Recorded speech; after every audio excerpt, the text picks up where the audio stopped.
எவ்வளவு அவதூறுகள். இந்த கரூர் விஷயத்தை பத்தி ஊருக்கே தெரியும். ஆனா போடு, விஜய் மேல பழிய போடு.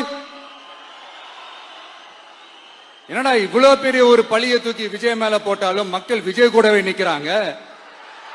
இது என்னடா அதிசயமா இருக்குது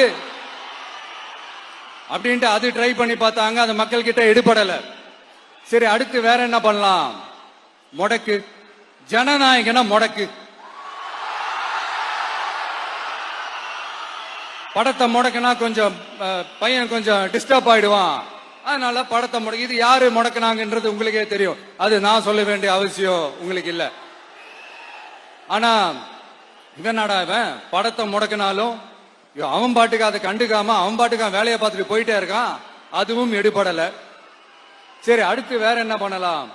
போடு, SOPன்னு ஒண்ணு போடு. விஜய்க்கு மட்டும் தனியா ரூல்ஸ், தனியா ரெகுலேஷன்ஸ், தனியா கண்டிஷன்ஸ் அவனுக்கு மட்டும் போடு. மத்த கட்சிகள்லாம் விடு, விஜய்க்கு மட்டும் தனி கண்டிஷன்ஸ் போடு. அவன் வெளியவே வரக்கூடாது, மக்களை சந்திக்கவே கூடாது. என்னாச்சு? அதுவும் எடுபடல. சரி, அடுத்து வேற என்ன பண்ணலாம்? நம்மளை சுத்தி இருக்கிறவங்களை வச்சு, அதாவது இத்தனை வருஷமா வெயிட் பண்ணி இப்போ எலெக்ஷனுக்கு 30 நாளைக்கு முன்னாடி கரெக்டா அந்த டைம் பார்த்து ஒரு அவதூறு பரப்ப வேண்டியது. அது என்னன்னு உங்களுக்கே தெரியும்.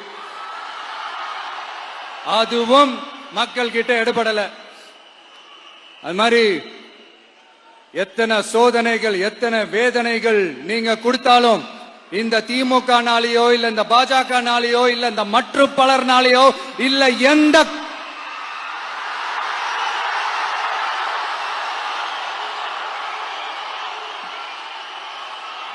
வேற யாராலையும் என்ன மக்கள் கிட்ட இருந்து பிரிக்க முடியாதுன்னு சொல்ல வந்த, அதைத்தான் சொல்ல வந்த.